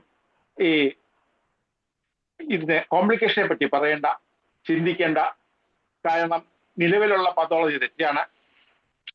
ആ പതോളജി അനുസരിച്ച് മുന്നോട്ട് പോകേണ്ട കാര്യമില്ല. അതിനപ്പുറമായിട്ട് ചികിത്സിക്കാൻ ഹോമിയോപ്പതിക്ക് സാധിക്കും. ഹോമിയോപ്പതിയുടെ 3-4 സിംറ്റം എടുത്ത് ചികിത്സിച്ചാൽ നിങ്ങൾക്ക് പതോളജിക്ക് അപ്പുറമായിട്ട് പ്രിസ്ക്രൈബ് ചെയ്യാൻ പറ്റുമെന്ന് പറഞ്ഞു. അതുകൊണ്ട് ഞാൻ ചികിത്സിക്കുന്ന പല കേസും എൻ്റെ മുമ്പ് വരുമ്പോൾ ഞാൻ കഴിവ് നിലയ്ക്ക് കൊടുക്കുന്നത് ദൈവം കൊടുത്ത് പറഞ്ഞയച്ച കേസാണെന്ന രീതിയിൽ വിശ്വസിക്കുന്നുണ്ട്. നല്ല റിസൾട്ട് ചിലപ്പോഴൊക്കെ കിട്ടാറുണ്ട്. എനിക്കാണെങ്കിൽ പതോളജി ഒന്നും അറിഞ്ഞുകൂടാ, ഒരു കുന്തോ എനിക്ക് പഠിച്ചതൊന്നും ഓർമ്മയില്ല, മെറ്റീരിയലിക്ക് പോലും അറിഞ്ഞുകൂടുന്ന സത്യം. ഈ രീതിയാണ് ചികിത്സിക്കുന്നത്. അപ്പോൾ എൻ്റെ അനുഭവം ഒന്ന് പറയുമ്പോൾ ഒരു പൊള്ളൽ കേസിനെ പറ്റി 2 കേസാണ് പറയാൻ പോകുന്നത്. ആ കേസ് പറയുന്നതിന് മുമ്പ് വലിയ മഹാനായ ഡോക്ടറിന്റെ കേസ് കൊടുക്കേക്കാം. നമ്മൾ പ്രഫുൽ വിജയ് ഡോക്ടറെ എറണാകുളത്ത് വർഷങ്ങൾക്ക് മുമ്പ് വർക്ക്ഷോപ്പ് സംഘടിപ്പിച്ചപ്പോൾ ഒരു കേസ്, ബേൺ കേസ് പ്രസന്റ് ചെയ്തിരുന്നു. നിങ്ങളിൽ പലരും അത് കേട്ട് കാണും, അന്ന് എന്താണ്. അപ്പോൾ ഒരു ഗ്യാസ് ചേമ്പറിലോട്ട് ഒരാള് വിളക്കായിട്ട് കയറിയപ്പോഴത്തേക്ക് പെട്ടെന്ന് അത് പൊട്ടിത്തെറിച്ച് 70% ബേൺ ആകാനുണ്ടായ കേസാണ്. അത് പുള്ളി പുകച്ചത്തിന് പ്രസന്റ് ചെയ്യില്ല. അവിടെ പ്രസന്റ് ചെയ്യുന്ന അവിടെ വന്നിരുന്ന ഗോവയിൽ നിന്ന് ഡോക്ടറാണ് പറഞ്ഞത്. ഡോക്ടറിന്റെ കേസിൽ മുമ്പിലിരിക്കുന്ന കേസാണ്, ഡോക്ടറിന്റെ ICUവിൽ കിടക്കുന്ന കേസാണ്. ഡോക്ടർ പ്രഫുൽ ഡോക്ടറിന്റെ അടുത്ത് ചോദിച്ചപ്പോൾ ഡോക്ടർ ഒരു ഫോട്ടോ അയച്ചു തരുന്നു. ആ ഫോട്ടോ കണ്ടിട്ട് അതിൽ ഉള്ള സിംറ്റം ഒക്കെ നോക്കി അനലൈസ് ചെയ്ത് കാര്യങ്ങൾ അനലൈസ് ചെയ്ത് പുള്ളി പ്രിസ്ക്രൈബ് ചെയ്തു. മാക് കാർബാണ് കൊടുത്തത്, മാഗ്നീഷ്യം കാർബൺ. എന്തുകൊണ്ട് കൊടുത്തു നല്ല എക്സ്പ്ലെയിൻ ചെയ്തു. അതിനെപ്പറ്റി ഒന്നും പറയാൻ ഞാൻ എക്സ്പെർട്ട് അല്ല. അപ്പോൾ അതുകൊണ്ട് ആ പിറ്റേ ദിവസത്തെ മാറ്റം, ഓരോ ദിവസം മാറ്റത്തെ ഫോട്ടോ വെച്ച് കാണിച്ചു, ഓക്സിജൻ നോക്കി എന്ത് സംഭവിച്ചു, അതിന്റെ പതോളജി എല്ലാം പറഞ്ഞു. അങ്ങനെ 2 ആഴ്ചയ്ക്ക് ശേഷം 6 മാസത്തിന് ശേഷം നോക്കിയപ്പം അയാളെ ചെയ്ത് ബേണിന്റെ പാടുപോയില്ല. അങ്ങനെ മാറിയ ഒരു കേസ് പ്രസന്റ് ചെയ്തു. അപ്പൊ നല്ല നല്ല മഹാന്മാരായ ഡോക്ടർമാരെ ഇങ്ങനത്തുള്ള നല്ല കേസുകൾ പ്രസന്റ് ചെയ്യുമ്പോൾ എനിക്കും ഉണ്ടായിട്ടുള്ള ദൈവം പറഞ്ഞു വിട്ട ഒരു കേസിനെ പറ്റി പറയാനാണ് ആഗ്രഹം. ഞാൻ കൊല്ലത്ത് ഇരിക്കുമ്പോൾ കുറച്ച് വർഷങ്ങൾക്ക് മുമ്പ് 10-15 വർഷം മുമ്പ് എൻ്റെ പരിചയക്കാരനായ എൻ്റെ ഫ്രണ്ടായ ഒരു ഫുഡ് ഇൻസ്പെക്ടർ പറഞ്ഞു, ഫുഡ് ഇൻസ്പെക്ടറിന്റെ മോൾ ട്യൂഷൻ പോകുന്ന സ്ഥലമുണ്ട്, അവിടെ ടീച്ചർ ഇപ്പം ക്ലാസ് എടുക്കാൻ വയ്യ, ടീച്ചറിന്റെ അമ്മ പൊള്ളിക്കിടക്കുവാണ് എന്ന് പറഞ്ഞു. അതൊരു 2 ആഴ്ചയായിട്ട് പൊള്ളിക്കിടക്കുവാണെന്ന് പറഞ്ഞു. അപ്പൊ എന്താ ഡോക്ടർ പോയി നോക്കണം എന്ന് എൻ്റെ അടുത്ത് പറഞ്ഞു. അവരുടെ കൊല്ലത്തെ വലിയ ഹോസ്പിറ്റലിലെ ട്രീറ്റ്മെന്റ് ആണ് പറഞ്ഞു. ഒന്ന് നോക്കണം എന്ന് പറഞ്ഞു. ശരി, ഞാൻ പോയി നോക്കി. ഞാൻ പോയി നോക്കിയപ്പം ഒരു 10-70 വയസ്സുള്ള സ്ത്രീയാണ്. അവര് ചോറ് വാർത്തപ്പോൾ കഞ്ഞി കലം മറിഞ്ഞ് ദേഹം കഴുത്ത് തൊട്ട് താഴോട്ട് കംപ്ലീറ്റ് പൊള്ളി, മുൻവശം പൊള്ളി ഇരിക്കുകയാണ്. എത്ര പെർസെന്റ് എന്ന് പറയാൻ എനിക്ക് അറിഞ്ഞില്ല. എന്തായാലും നല്ല പൊള്ളലായിരുന്നു. ഹോസ്പിറ്റലിൽ ഏതാണ്ട് പൊള്ളലിനൊരു ഓയിൻമെന്റ് ഒക്കെ സിൽവർ നൈട്രേറ്റ് അങ്ങനെ ഓയിൻമെന്റ് ഒക്കെ തേച്ച് ഇങ്ങനെ ഇരിക്കുവാണ്. അവർക്ക് ഈ വേദന കൊണ്ട് സഹിക്കാൻ വയ്യാത്തൊരു അവസ്ഥയാണ് ഇപ്പോഴുള്ളത്. അപ്പോൾ ഞാൻ മരുന്ന് കൊടുത്തു. എനിക്ക് മരുന്ന് ഒരു സംശയവുമില്ല. ആഴ്ചയ്ക്ക് അൽവ് കൊടുത്തുന്ന മതിയെന്ന്. ആ ബേണിംഗ് എല്ലാം ഉണ്ട്. തന്നെയല്ല വെള്ളത്തിൽ നിന്നുണ്ടാകുന്ന ബേണിംഗ് ഏറ്റവും നല്ലതാണെന്ന് പറഞ്ഞു കേട്ടിട്ടുണ്ട്. ആ പറഞ്ഞു കേട്ട് മാത്രം പുസ്തകത്തെ വായിച്ചാൽ എനിക്ക് ഓർമ്മയില്ല. അത് പറഞ്ഞു കേട്ട ഓർമ്മ മാത്രമേ ഉള്ളൂ. അത് വെച്ച് ഞാൻ അൾസനിക്കാൽപ്പ് കൊടുത്തു. വളരെ മെച്ചം. ഓരോ ദിവസങ്ങൾ കഴിയുന്നതും വ്യത്യാസം 1-2 ആഴ്ച കൊണ്ട് അവർ നല്ല ക്യൂറിലോട്ട് വന്നു. ഇതൊരു കേസ്. ഇതിനോടനുബന്ധിച്ച് ഒരു കേസ് കൂടെ പറയാം. നമ്മള് കേട്ടുകളുമില്ല. അത് ഈ മെന്റൽ സിംറ്റംസ് വെച്ച് ട്രീറ്റ് ചെയ്താലും റിസൾട്ട് കിട്ടുന്നുള്ള ഒരു കേസാണ് പറയുന്നത്. ഞാൻ ചിങ്ങോലി ഗ്രാമപഞ്ചായത്ത് ഡിസ്പെൻസറിക്കുമ്പോൾ അവിടെ ഒരു പെൺകുട്ടി വന്നു. ഒരു മുസ്ലിം പെൺകുട്ടിയാണ്. കാണാൻ നല്ല ഭംഗിയുള്ള കുട്ടിയാണ്. അപ്പം അതിന്റെ നേരത്തെ തന്റെ മരുന്ന് വാങ്ങിച്ചുകൊണ്ടിരുന്നപ്പം ഞാൻ നോട്ട് ചെയ്തൊരു പ്രധാന കാര്യം, അതിന് കുറച്ച് ജലസി നന്നായിട്ടുള്ളത് എനിക്കറിയാം. അങ്ങനെ ഒരു പോയിന്റ് ഉണ്ട് അവന്. വേറെ അപ്പം ഇപ്പം ട്രീറ്റ്മെന്റിന് വന്നത് അവരുടെ കാല് പൊള്ളി വിളക്കുന്നതുകൊണ്ട് തൊടഭാഗത്ത്, മുട്ടിന്റെ മേളില് തൊടഭാഗത്ത് ആണ് പൊള്ളലുണ്ടായത്. പൊള്ളലുണ്ടായി. അപ്പം കൊടുത്ത ഈ കറുത്ത വേഷം കെട്ടി വെച്ച് വന്നേക്കാം. ഞാൻ ചുമ്മാ ചോദിച്ച പൊള്ളി എവിടെ കാണട്ടെന്ന് പറഞ്ഞപ്പോഴത്തേക്ക് ഈ കറുത്ത വസ്ത്രം ഒറ്റ പൊക്കി കാണിച്ചപ്പം ഞാൻ അയ്യറായി പോയി. ഇതൊക്കെ വളർന്നിട്ടുണ്ട്. അപ്പൊ അങ്ങനെ പൊക്കുന്ന ഒരു ഷെയിംലെസ് ക്യാരക്ടറാണ് എനിക്ക് തോന്നുന്നത്. അപ്പോൾ ഞാൻ അയ്യറായി പോയി. അയ്യറന്ന് ഞെട്ടിപ്പോയി വിട്ട് ഞാൻ പെട്ടെന്ന് മരുന്ന് പ്രിസ്ക്രൈബ് ചെയ്തു. ഹയോസിയാമസ് പ്രിസ്ക്രൈബ് ചെയ്തു. കാര്യം നേരത്തെ കിട്ടിയ പോയിന്റുകളുണ്ട്, ജലസി എന്നുള്ള പോയിന്റ് ഉണ്ട്. ഇപ്പം ഈ പോയിന്റ് കൂടെ വെച്ച് ഞാൻ ഹയോസിയാമസ് പ്രിസ്ക്രൈബ് ചെയ്തു. ബേണിനൊന്നും ബേണിങ്ങിന് ഒന്നും നോക്കിയിട്ടില്ല. ഹയോസിയാമസ് പ്രിസ്ക്രൈബ് ചെയ്തു. ഒരു 2-3 ദിവസം അവർ വന്നപ്പോൾ ഡോക്ടറെ കംപ്ലീറ്റ് മാറിയെന്ന് പറഞ്ഞു. കംപ്ലീറ്റ് മാറിയെന്നപ്പോൾ എൻ്റെ മനസ്സിലെ ഡോക്ടർ അങ്ങ് മാറി, എൻ്റെ മനുഷ്യന് വളർന്നു. അപ്പം ഞാൻ പെട്ടെന്ന് കാണട്ടെ എങ്ങനെയായെന്നുള്ള കാണട്ടെ എന്ന് പറഞ്ഞപ്പോഴത്തേക്ക് അത് പിന്നെ ഇത് പൊക്കാൻ തയ്യാറായില്ല, വസ്ത്രം പൊക്കാൻ തയ്യാറായില്ല. അപ്പോൾ മാനസിക തലത്തിൽ തന്നെ ഒരു മാറ്റം വന്നു. അങ്ങനെ ഒരു കേസാണ് ഞാൻ പറഞ്ഞത്. ഓക്കെ, സംശയം കൊണ്ട് ചോദിക്കാം. ഞാൻ ഈ കേസ് വലിയ വേൾഡ് ലെവലിൽ ചെയ്യുന്ന ഡോക്ടർ സംസാരിച്ചു. ഡോക്ടർ കേട്ടു. ഡോക്ടർ പറഞ്ഞു, എന്തെന്ന് പറഞ്ഞു, ഇതുപോലെ ഡോക്ടർ പറഞ്ഞ ആ കേസ് വെച്ചോണ്ട് ഞാൻ മറ്റൊരു കേസിലും ഇതേ റിസൾട്ട് കിട്ടിയതാണ്. ഹയോസിയാമസ് ഇത് വേണല്ല, വേറെ കേസില് ഹയോസിയാമസ് ഈ പോയിന്റ് വെച്ചോണ്ട് കൊടുത്ത റിസൾട്ട് കിട്ടിയെന്ന് പറഞ്ഞു. ഇത് ഞാൻ ഷെയർ ചെയ്യുകയാണ് എല്ലാവരുടെ അറിവിലേക്ക്. നന്ദി എബ്രഹാം ഡോക്ടറെ. അത് IOCMS ഏത് പൊട്ടൻസി കൊടുത്തേ? 200 കൊടുത്തേ. എന്തായാലും നല്ല രണ്ട് കേസ് എബ്രഹാം വൈദ്യൻ ഡോക്ടറും നമുക്ക് പങ്കുവെച്ചു തന്നു. ഇനി ജോളി ഡോക്ടർ ഹാൻഡ് റൈസ് ചെയ്തിട്ടുണ്ട്. ജോളി ഡോക്ടറുടെ കേസ് കേൾക്കാം.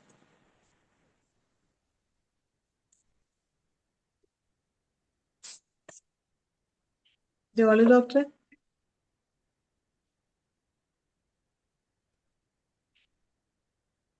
ഡോക്ടർ പോയോ? നമസ്കാരം. നമസ്കാരം നമസ്കാരം മാഡം. എല്ലാവർക്കും നമസ്കാരം. എല്ലാവരും വളരെ വീഡിയോ ഇല്ലല്ലോ.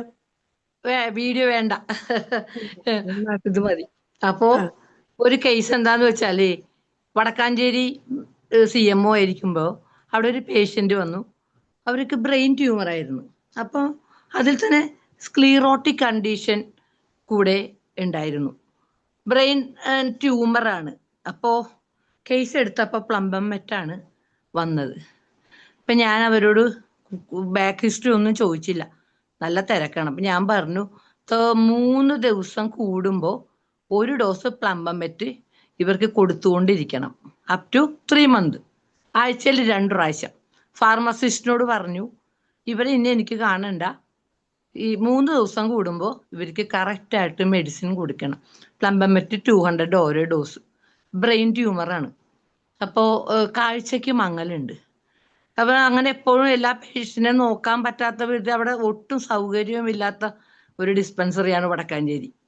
അപ്പോൾ മെഡിസിൻ കൊടുത്തുകൊണ്ടിരുന്ന് ഒരു 4-5 മാസം കഴിയുമ്പോൾ ഈ പേഷ്യൻ്റ് വന്നിട്ട് പറഞ്ഞു,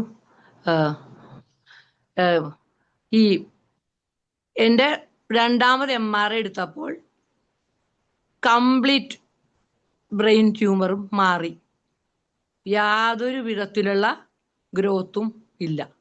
അപ്പോൾ അത് ദയ ഹോസ്പിറ്റലിൽ അവർ സർജറിക്ക് ഫിക്സ് ചെയ്തിരുന്ന കേസാണ്. ആ കേസിൽ അവർക്ക് 4 ലക്ഷം രൂപ വരും. ഒരു അത്രയും രൂപ ഇല്ലാതിരുന്നത് കൊണ്ടാണ് അവർ ഹോമിയോപ്പതി മെഡിസിൻ എടുക്കാൻ വേണ്ടി വന്നത്. അപ്പോൾ അത് മാത്രമേ കൊടുത്തുള്ളൂ, വേറെ യാതൊരു മെഡിസിനും കൊടുത്തില്ല. ആ ബ്രെയിൻ ട്യൂമർ കംപ്ലീറ്റ് ക്യൂറായി. അവരതിൻ്റെ ഒരു നന്ദി പ്രകടിപ്പിക്കാൻ വേണ്ടിയാണ് അവിടെ വന്നത്. സർക്കാർ ആശുപത്രികൾക്കും നന്നായിട്ട് ചെയ്യാൻ പറ്റും. എത്രയോ സാമ്പത്തിക പ്രതിസന്ധിയിൽ നിന്നും കൂടിയാണ് രോഗികളെ രക്ഷിക്കുന്നത്. കഴിഞ്ഞ തൊട്ട് മുമ്പിലെ ക്ലാസ്സിൽ പറഞ്ഞു, സർജറി കഴിഞ്ഞ് എത്ര പേഷ്യൻ്റ് മരിച്ചു പോയത് എനിക്കറിയാം, ബ്രെയിൻ ട്യൂമറായിട്ട്. അങ്ങനെ ആ രോഗിനെയും രക്ഷിച്ചു, ഫാമിലിയെയും രക്ഷിച്ചു. Thank you. നന്ദി. മാഡം, ആ പ്ലംബം മെറ്റ് പ്രിസ്ക്രൈബ് ചെയ്യാൻ കാര്യം എന്താ? പ്ലംബം മെറ്റ് അത് സ്ക്ലീറോട്ടിക് കണ്ടീഷനും ഉണ്ടായിരുന്നു. ആ പത്തോളജി അങ്ങനെ തന്നെയാണ്. അത്രയ്ക്ക് ഇത് ആ ന്യൂറൈറ്റിസിനും വളരെ നല്ലതാണ്. പെരിഫറൽ ന്യൂറൈറ്റിസ്, ഡയബറ്റിസ് ആണെങ്കിലും ഈ ന്യൂറൈറ്റിസിന്റെ ഒന്നാമത്തെ മരുന്നാണ് plumbum met. Whether it is associated with diabetes ആണെങ്കിലും അല്ലാതെ ആണെങ്കിലും ഒത്തിരി വൈഡ് റേഞ്ച് ആക്ഷനുള്ള മെഡിസിനാണ് പ്ലംബം. അങ്ങനെ ആ പേഷ്യൻറ്റിനെ തൊട്ട് മുന്നിൽ ഇംഗ്ലീഷ് ക്ലാസ്സിൽ അയാട്രോജനിക് ക്ലാസ്സിൽ പറഞ്ഞു, അയാട്രോജനിക് ഡിസീസ് സർജറി കഴിഞ്ഞു. ഇതിന് ശേഷം ഒരു പേഷ്യൻറ്റോട് ഞാൻ പറഞ്ഞു, സർജറിക്ക് പോവരുത്. അവര് പറ്റൂല, ബ്രെയിൻ ട്യൂമറാണ്, ഞാൻ ഹോമിയോപ്പതി വിശ്വാസമില്ല. വിത്തിൻ 1 വീക്ക് ആ രോഗി മരിച്ചുപോയി. എൻ്റെ ഈ രോഗി ഇന്നും സന്തോഷമായിട്ട് ജീവിച്ചിരിക്കുന്നു.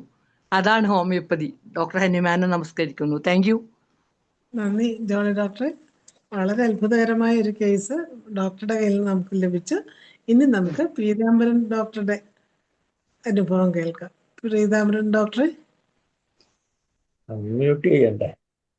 ആ കേൾക്കാമോ? കേൾക്കാമോ? കേൾക്കാം സാറേ. ഇപ്പൊ കേൾക്കാമല്ലേ? കേൾക്കാം. കേൾക്കാം, കേൾക്കാം, കാണാം. എന്റെ ഒരു കേസ്, അത് കുറെ വർഷങ്ങൾക്ക് മുമ്പുള്ളതാണ്. ഒരു 10-25 വർഷങ്ങൾക്ക് മുമ്പുള്ളതാണ്. ഒരു ദിവസം ഞാൻ വേറൊരു ക്ലിനിക്കിൽ ഇരിക്കുമ്പോൾ ഒരു കുട്ടിയെയും കൊണ്ട് ഒരു സ്ത്രീ വന്നു. അവരെ അവിടെ ഡോക്ടറൊന്നും ഉണ്ടായില്ല അന്നേരം.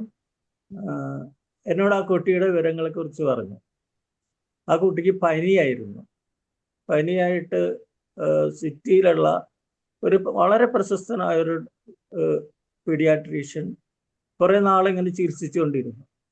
1-2 വർഷത്തോളം, ചെറിയ പ്രായത്തിൽ തന്നെ 2 വർഷത്തോളം ആ കുട്ടിയെ ചികിത്സിച്ചുകൊണ്ടിരുന്നു. അത് കഴിഞ്ഞ് ഒരു ദിവസം ഈ കുട്ടിക്ക് പനി വന്നിട്ട് വായിൽ നിന്നും മൂക്കിൽ നിന്നും ചോര വന്നു. ചോര വന്നു കഴിഞ്ഞപ്പോൾ ഡോക്ടർ ആ കുട്ടിയെ കൂടുതൽ പരിശോധനയ്ക്ക് വേണ്ടി മംഗലാപുരത്തുള്ള ആശുപത്രിയിലേക്ക് അയച്ചു. അവിടെ നിന്ന് അവര് കുട്ടിയുടെ മജ്ജയിൽ നിന്നുള്ള സിറം എടുത്തിട്ട് പരിശോധിച്ച് ലുക്കീമിയാണെന്ന് കൺഫേം ചെയ്തു. അങ്ങനെ ആ ആശുപത്രിയിൽ ആ കുട്ടിയെ, ആ കുട്ടിക്ക് 2-2.5 വയസ്സാണ് പ്രായമുള്ളത്. 2 പ്രാവശ്യം കീമോതെറാപ്പി ചെയ്തു. പക്ഷെ കീമോ കൊടുക്കുമ്പോഴും ഈ കുട്ടിയുടെ പനിയൊന്നും മാറുന്നില്ല. പനി കൂടി കഴിഞ്ഞു കഴിഞ്ഞാൽ ആശുപത്രിയിൽ ചെയ്യുന്നത് ആ അമ്മ പറയുന്നതനുസരിച്ച് അവരൊരു വലിയ ടബിൽ വെള്ളം നിറച്ചിട്ട് ആ കുട്ടിയെ ഇരുത്തും. അല്ലാതെ വേറൊരു ചികിത്സയും പനിക്ക് വേണ്ടിയൊന്നും നടത്തിയിരുന്നില്ല. അങ്ങനെ ആദ്യത്തെ പ്രാവശ്യം കീമോ ചെയ്ത് 2ാമത്തെ പ്രാവശ്യം കീമോ ചെയ്തപ്പോഴും ഇത് തന്നെയായിരുന്നു അനുഭവം. പനിയൊന്നും മാറുന്നില്ല, കുട്ടി അവശ നിലയിലായി. അങ്ങനെ ആ കഥ പറഞ്ഞു. അത് കഴിഞ്ഞിട്ട് അവരെൻ്റെ ക്ലിനിക്കിലേക്ക് വന്നു. ക്ലിനിക്കിലേക്ക് വന്ന് ഞാൻ നോക്കുമ്പോൾ ഒരു ലുക്കീമിയ ആണെന്ന് കൺഫേം ചെയ്ത കേസാണല്ലോ. എനിക്ക് ലുക്കീമിയ ചികിത്സിച്ച ഒരു പരിചയമൊന്നുമില്ല. പക്ഷെ ഞാൻ റെപ്പർട്ടറി എടുത്ത് നോക്കുമ്പോൾ ചിൽഡ്രൻസ് ലുക്കീമിയ ചിൽഡ്രൻ എന്നുള്ള ഒരു റൂബിക്സ് ഉണ്ട്. അത് റെഡില് 3 മാർക്കിൽ കൊടുത്തിരിക്കുന്ന മെഡിസിൻ ആഴ്സാൽബാണ്. ആഴ്സാൽബ് 0/6 കൊടുത്തു. കുട്ടിയുടെ പനി ഒരാഴ്ച കൊണ്ട് തന്നെ മാറി. കുട്ടി കുറച്ചൊക്കെ ആഹാരം കഴിക്കാൻ തുടങ്ങി. കണ്ടിന്യൂസ് ആയിട്ട് പിന്നീട് ഹലോ കേൾക്കാമോ? കേക്കാം. ആ പനി മാറി. കുട്ടി വീണ്ടും എൻ്റെ ഇതിൽ ചികിത്സ തുടങ്ങി, എൻ്റെ കൂടെയുള്ള ചികിത്സ തുടങ്ങി. പക്ഷെ ഇന്ന് ആ കുട്ടിക്ക് 25 വയസ്സായിട്ടുണ്ട്. ഒരു സ്ത്രീയാണ്. പക്ഷേ വേറെ ഒരു കുഴപ്പവും കൂടി ഉണ്ട് ആ കുട്ടിക്ക്. ലുക്കീമിയ മാത്രമല്ല, ഡൗൺ സിൻഡ്രോം ഉണ്ട്. ഡൗൺ സിൻഡ്രോം ഉണ്ടായിരുന്നപ്പോൾ ആ കുട്ടി വർത്താനം പറയേ ഇതൊന്നും ചെയ്യുമായിരുന്നില്ല. ഇപ്പോൾ ഒരു 3-4 വർഷവും കൂടി കഴിഞ്ഞതിന് ശേഷം ആ കുട്ടി വർത്താനം പറയും. അവളുടെ കാര്യങ്ങളെല്ലാം ചെറുതായിട്ട് ചെയ്യാൻ തുടങ്ങും. പക്ഷേ ഈ സംസാരിക്കുമ്പോൾ പുറത്താരോടും സംസാരിക്കില്ല. അവളുടെ അമ്മയോട് സംസാരിക്കും. അവളുടെ ബ്രദർ ബഹ്റിനിലാണുള്ളത്, അയാളോടും സംസാരിക്കും. ഞാൻ ചോദിച്ചു കഴിഞ്ഞാൽ ചിലപ്പോഴൊക്കെ എന്ത് ഭക്ഷണം കഴിച്ചാലെന്ന് ചോദിച്ചാൽ അപ്പം ഇങ്ങനെയൊക്കെ 2-3 വാക്കുകൾ പറയുള്ളൂ. അതാണ് ഒരു കേസ്. ഇത് ആഴ്സാൽബ് 0/3 ആണ് കൊടുത്തത്. വേറെ അതിന്റെ കണ്ടിന്യൂഷനായിട്ട് വേറെ മെയിൻ മെഡിസിൻ ഇത് തന്നെയായിരുന്നു. ഒരു കേസ് കൂടി ആഴ്സാൽബിന്റെ പറയാം. അത് ഞാനിപ്പോൾ കാസർഗോഡ് ജില്ലയിലാണുള്ളത്. കാസർഗോഡ് ജില്ലയിലെ എൻ്റെ ഡിസ്പെൻസറിയുടെ കുറെ അകലെയായിട്ട് ഒരു 6-7-8 കിലോമീറ്റർ അകലെയായിട്ട് ഒരു കുട്ടി ആശുപത്രിയിൽ ആക്കി. ഈ ഐസ്ക്രീം കഴിച്ചിട്ടാണ് ആശുപത്രിയിൽ കൊണ്ടുപോയത്. ഐസ്ക്രീം കഴിച്ച് കുഴപ്പമായിട്ടാണ് ആശുപത്രിയിൽ കൊണ്ടുപോയത്. ഐസ്ക്രീം കഴിച്ചിട്ട് എന്താ പറ്റിയത്? ആ കുട്ടിയുടെ ബ്രദറ് ഐസ്ക്രീം ഉണ്ടാക്കിയിട്ട് അതിൽ എലിവേഷൻ ചേർത്തിട്ട് കൊല്ലാൻ വേണ്ടിയിട്ടാണ്. അച്ഛനും കൊടുത്തു, മോളും കഴിച്ചു, അമ്മ കഴിച്ചില്ല. അമ്മയ്ക്ക് കുഴപ്പമൊന്നും ഉണ്ടായില്ല. ഈ കുട്ടി ഛർദ്ദിച്ച ഇതായിട്ട് ആശുപത്രിയിലേക്ക് കൊണ്ടുപോയി. അവിടെ വെച്ചിട്ട് ആ കുട്ടി മരിച്ചുപോയി. അതിന് ഈ അച്ഛൻ കഴിച്ചു. അച്ഛൻ മരിച്ചില്ല. ഭയങ്കരമായിട്ടുള്ള ലിവർ ട്രബിൾ ഉണ്ടായി. അവര് കോഴിക്കോടത്തെ ഒരു പ്രശസ്തമായ ആശുപത്രിയിലാണ് ചികിത്സിച്ച. ആ കംപ്ലൈന്റ് അവിടുത്തെ ചികിത്സ അവസാനിച്ചു കഴിഞ്ഞപ്പോൾ അവർ പറഞ്ഞു ഇയാളുടെ ലിവർ കംപ്ലീറ്റ് പോയിരിക്കുകയാണ്, ലിവർ മാറ്റി വെക്കണം, 45 ലക്ഷം രൂപ വേണമെന്ന് പറഞ്ഞു. അയാളൊരു റബ്ബർ ടാപ്പ് ചെയ്യണ മനുഷ്യനാണ്. അയാൾക്ക് അത്രയും പൈസ ഉണ്ടാക്കി കൊടുക്കാനുള്ള കഴിവില്ലാത്തത് കൊണ്ട് എന്നെ പരിചയമുള്ള ഒരാൾ വന്നിട്ട് എന്നോട് ചോദിച്ചു, ഇങ്ങനത്തെ ഒരു കേസ് ഉണ്ട്, എന്തെങ്കിലും ചെയ്യാൻ പറ്റുമെന്ന് ചോദിച്ചു. ആശുപത്രിക്കാർ ഇതാണ് പറയുന്നത്, വേറെ ഒരു ചികിത്സയില്ല, ലിവർ മാറ്റിയൊക്കെ തന്നെ വേണമെന്ന് പറഞ്ഞു. ഇതൊക്കെ പത്രത്തിൽ വന്ന കേസാണ് കേട്ടോ, ഈ ആക്സിഡന്റ് ആയ കേസായതുകൊണ്ട്. എന്നിട്ട് അപ്പൊ ഞാൻ അയാളോട് പറഞ്ഞു, നിങ്ങൾ അവരൊന്നും ചെയ്യാൻ പറ്റില്ലെങ്കിൽ കൊണ്ടുവന്നോളൂ, എന്താന്ന് നോക്കാമെന്ന് കരുതി. ഞാൻ അയാള് ആംബുലൻസിൽ ഒരു ഇത് നഴ്സിന്റെയും വേറെ ഒരു അറ്റൻഡറിന്റെയും കൂടെ ഈ ഹാർട്ട് ബീറ്റൊക്കെ ചെക്ക് ചെയ്യുന്ന മോണിറ്ററിങ് ഘടിപ്പിച്ചിട്ടാണ് എൻ്റെ അടുത്ത് കൊണ്ടുവന്നത്. ഞാനപ്പോൾ അയാളോട് ആദ്യം ചോദിച്ചു എന്താ പറ്റിയതെന്ന് ചോദിച്ചു കഴിഞ്ഞപ്പോൾ എൻ്റെ മോള് പോയി ഡോക്ടറെ എന്നാണ് പറഞ്ഞത്. ഞാൻ ആദ്യം അയാൾക്ക് കൊടുത്തത് ഇഗ്നേഷ്യയാണ്, ആ ഇമോഷണൽ ഇത്. പക്ഷെ ഇവിടെ പ്രശ്നം, ബേസിക് ആയിട്ടുള്ള പ്രശ്നം അയാളുടെ ലിവറിന്റെ പ്രശ്നമാണ്. അത് ആഴ്സാൽബ് പോയ്സണിങ് കൊണ്ടുണ്ടായതാണ്. അപ്പൊ എനിക്ക് തോന്നിയ ഇതിന് ആഴ്സാൽബല്ലേ കൊടുക്കാൻ വേണ്ടത്. എല്ലാ ലക്ഷണങ്ങളും ആഴ്സാൽബിന്റെ ലക്ഷണങ്ങൾ ഉണ്ടായിരുന്നു അയാൾക്ക്. ഈ കേസിൽ ആഴ്സാൽബ് കൊടുക്കാൻ എനിക്ക് താല്പര്യമുണ്ട്. പക്ഷെ ഞാൻ ഈ ആഴ്സാൽബിന്റെ ഏത് പൊട്ടൻസി കൊടുത്താലാണ് മതിയാകുക എന്ന് എനിക്കൊരു സംശയം ഉണ്ടായി. അന്ന് ഞാൻ എൻ്റെ സുഹൃത്ത് മരിച്ചുപോയ പത്മനാഭൻ ഡോക്ടറെ വിളിച്ച് ചോദിച്ചു കഴിഞ്ഞപ്പോൾ പത്മനാഭൻ പറഞ്ഞു ആഴ്സാൽബിന്റെ 3C 0/3 കൊടുത്താൽ മതി എന്നത്. ആ മെഡിസിൻ കൊടുത്ത് 2 ആഴ്ച കൊണ്ട് അയാൾ കംപ്ലീറ്റ് ഇതിലേക്ക് വന്നു. 2 മാസം കൊണ്ട് പൂർണ്ണമായി ആരോഗ്യവാനായി. 45 ലക്ഷം രൂപ പറഞ്ഞ ലിവർ ഇത് ട്രാൻസ്പ്ലാന്റേഷൻ മാറ്റിയെടുക്കാൻ കഴിഞ്ഞു. വേറെയും കേസുണ്ട്, പിന്നെ പറയുന്നില്ല. ഇത് 2 കേസും. ഇത് ആൾസാൽബ് 0/3. ഈ ക്യാൻസർ കേസുകളിൽ ഇപ്പൊ ക്യാൻസറായിട്ട് പുറത്തേക്ക് MBRൽ നിന്ന് പുറത്തുവിട്ട കേസും, അതേപോലെ തന്നെ വേറെ ക്യാൻസർ ആശുപത്രിയിൽ നിന്നും പുറത്തുവിട്ട തലശ്ശേരി ക്യാൻസർ ആശുപത്രിയിൽ നിന്നും ഇനി മരിക്കാൻ ഉള്ളൂ, നിങ്ങൾ വീട്ടിൽ കൊണ്ടുപോയി ഒന്ന് ചികിത്സിച്ചിട്ട് ചെയ്യോതോ എന്ന് പറഞ്ഞു വിട്ട 78 വയസ്സായ സ്ത്രീകൾ ഉണ്ടായിരുന്നു. അതിൽ ഒരു സ്ത്രീ ഇപ്പൊ മരിച്ചു. അത് 5 വർഷം കഴിഞ്ഞിട്ടാണ്. ഒരു സ്ത്രീ ഇപ്പോഴും ഉണ്ട്. അവരുടെയും പ്രധാന മെഡിസിൻ ആൾസാൽബ് 0/3 ആണ്.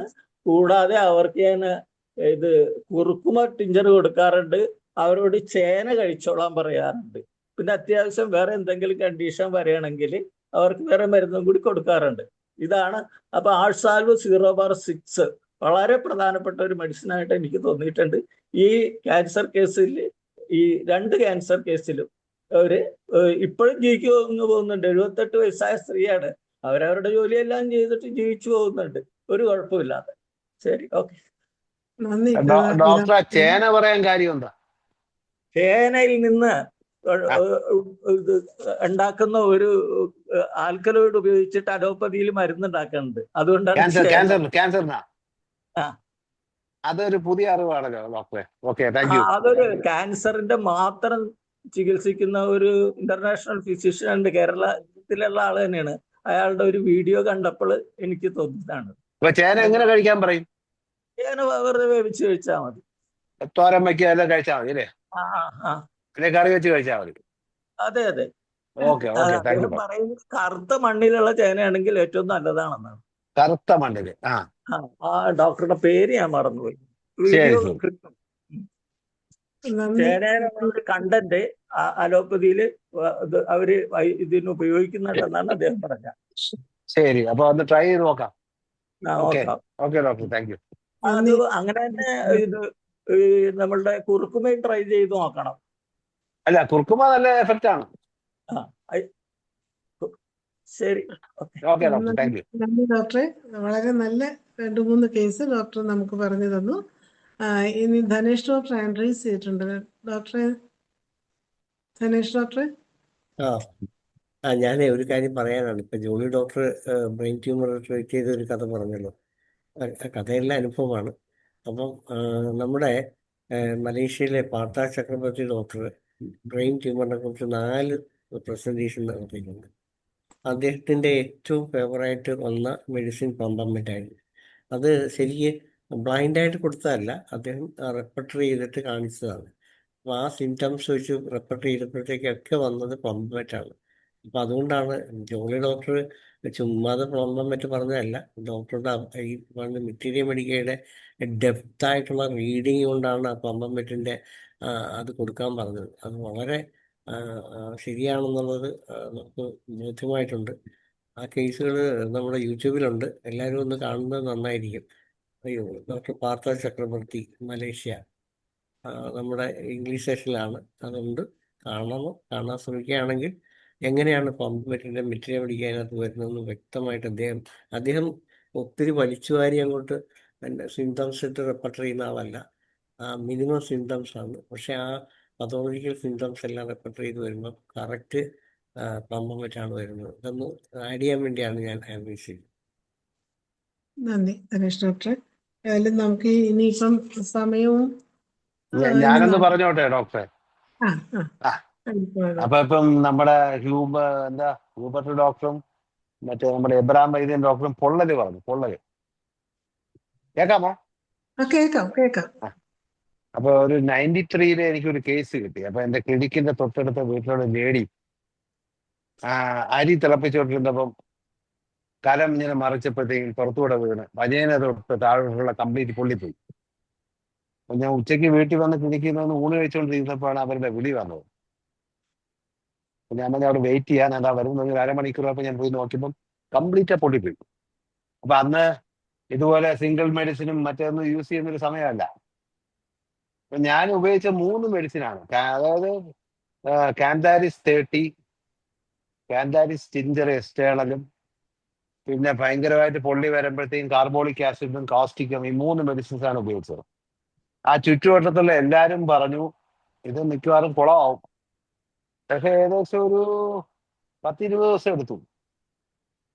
കംപ്ലീറ്റ് കുറഞ്ഞ് മാറിക്കഴിഞ്ഞപ്പോൾ ഒരു പ്രത്യേകത, നമ്മുടെ ഹോമിയോപ്പതി മെഡിസിൻസ് ഉപയോഗിക്കുന്ന നമ്മുടെ ഈ പറഞ്ഞ ഡോക്ടർമാർക്ക് കിട്ടിയ അനുഭവം എന്ന് പറഞ്ഞാൽ സാധാരണ പൊള്ളൽ വന്നാൽ വലിഞ്ഞു പോകും, വലിയൊരു പാടായിട്ടൊക്കെ ഇരിക്കും.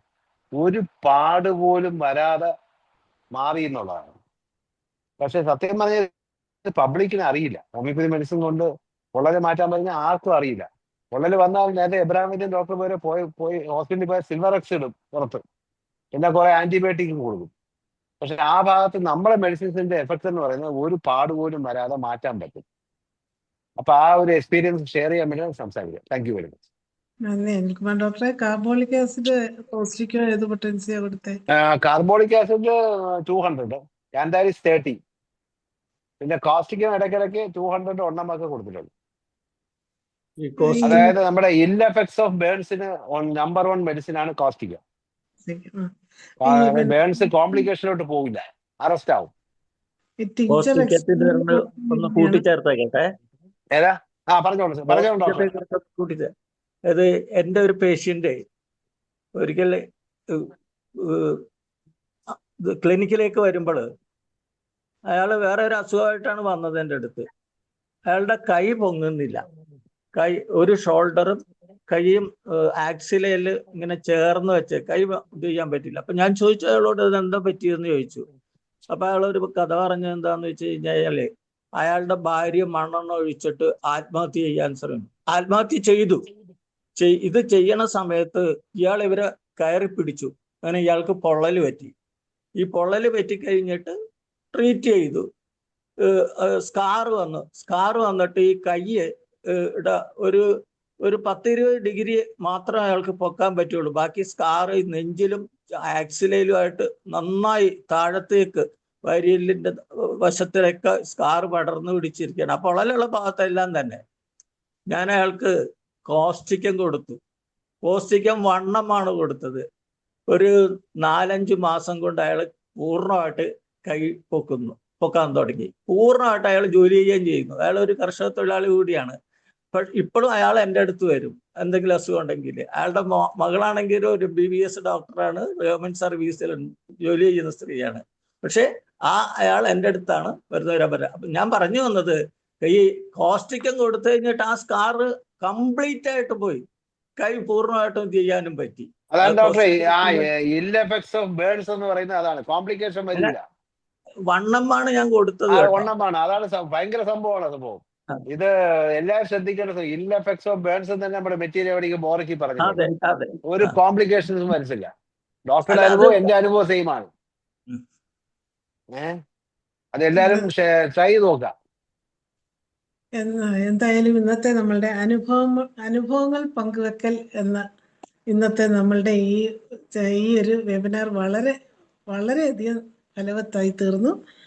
ഇന്ന് നമുക്ക് ആദ്യമായി ധനേഷ് ഡോക്ടർ ബ്ലീഡിംഗ് കേസുകളെ കുറിച്ചും, ശ്രീധരക്കുറുപ്പ് സാറ് സ്വന്തം അനുഭവങ്ങളെക്കുറിച്ചും, ഹ്യൂബർട്ട് ഡോക്ടർ സ്ട്രോക്കിനെ കുറിച്ചും, അതുപോലെ ബേണിനെ കുറിച്ചും, എബ്രഹാം വൈദ്യൻ ഡോക്ടർ ബേണിനെ കുറിച്ചും, ജോളി ഡോക്ടർ ഒരു ബ്രെയിൻ ട്യൂമറിനെ കുറിച്ചും, അതേപോലെ പീതാംബരൻ സാറ് ആദ്യം ഒരു ലുക്കീമിയ ഡൗൺ സിൻഡ്രോം ഉള്ള ഒരു leukaemia case, poisoning, cancer, burn, ഇങ്ങനെ പല കേസുകളെ കുറിച്ചും, അനിൽകുമാർ ഡോക്ടർ ഒരു ബേണിനെ കുറിച്ചും നമുക്ക് വ്യക്തമാക്കി തന്നു. വളരെ അത്ഭുതകരമായ സൗഖ്യം ഹോമിയോപ്പതിയിലൂടെ ലഭിച്ചതിനെ കുറിച്ച് നമുക്ക് കേൾക്കുവാനിടയായി. ഇതുപോലെയുള്ള നല്ല അനുഭവങ്ങൾ വീണ്ടും നമുക്ക് പങ്കുവെക്കുന്നതിന് എല്ലാവരും അടുത്ത ക്ലാസ്സിൽ തയ്യാറാകണം. ഇത്രയും നല്ല കേസുകൾ അവതരിപ്പിച്ച എല്ലാ ഡോക്ടർമാർക്കും വളരെയധികം നന്ദി അറിയിക്കുകയാണ്. ഇന്ന് ഈ വെബിനാറിൽ പങ്കെടുത്ത എല്ലാവർക്കും നന്ദി അറിയിക്കുന്നു. അങ്ങനെ നമ്മുടെ 2019 പ്രതിദിന സൂം വെബിനാർ വളരെ ഭംഗിയായി അവസാനിക്കുകയാണ്. എല്ലാവർക്കും ശുഭരാത്രി.